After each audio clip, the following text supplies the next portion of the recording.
I have recently been thinking about what goals to set for next year. Let's talk about it. Hi, my name is Anthony Sani, and on Been Thinking, I share productivity and personal development insights to help you achieve your best in life, career, and business.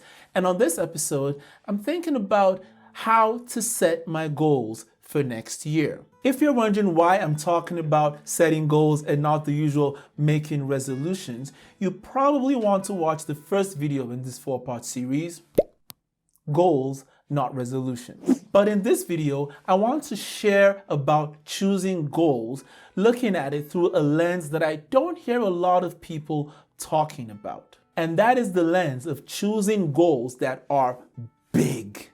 What are you talking about, Anthony? People talk about setting big goals all the time. I know. But when they talk about setting big goals, usually they're speaking only in terms of sheer size of goals. I will make $1 gazillion by the end of the year, or I will put on 50 pounds of muscle and be ripped. But when I say a big goal, I'm talking about an idea that I introduced in my book, The Law of the Vital Few: How to Do More by Doing Less. Quick recap. The Law of the Vital Few teaches us that most outputs from a system can be traced to a relatively small number of inputs. Or, in other words, a relatively small number of inputs, the vital few inputs, are responsible for the majority of outputs in a system. But back to goals. In terms of goals, that means that there are a vital few goals that will give you the most bang for your buck, as it were, next year. Yet, it is so common for people to set goals that address trivial details while ignoring the really big goals that can move the needle so much farther in their experience of life, career, and business. This means for you and I that as we assess our potential goals for the new year, we're thinking about them not just in terms of the immediate, what some would call the proximal effects they have on us, but we're also thinking about the indirect effect, the more widespread tentacle type effect, if you will, that it would have on other aspects of our lives as well.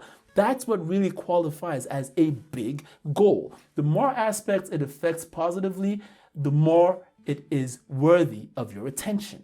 The example I use in the book is a hypothetical of someone called Tracy. Right? Tracy's unemployed, depressed, lonely, among a plethora of other issues. Though Tracy could set a goal for each one of those problems, she would be much better off prioritizing getting a job and focusing her energy and her forces on that one goal, because that would then trickle into a positive effect across a lot of the other issues she's facing.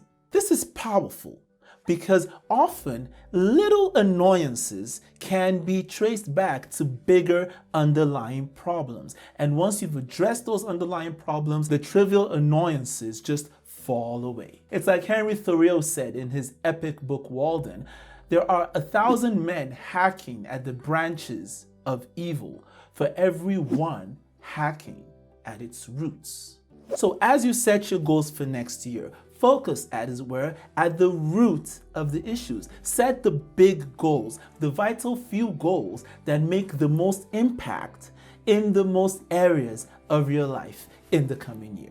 To help you with this practice, I am giving away the template I use in my book for the big goal system in chapter 7. And I'll leave a link to it in the comment. I'll put it somewhere around where you can't miss it so you can use that template to formulate what your big goals are going to be. And I hope that helps you. Until the next video, I am Anthony Sani. As always, encouraging you, be your best, do your best. Focus on your big goals. Oh, grab that template, use it to formulate your big goals. Let's make next year fantastic. I'll see you in the next video. Bye for now.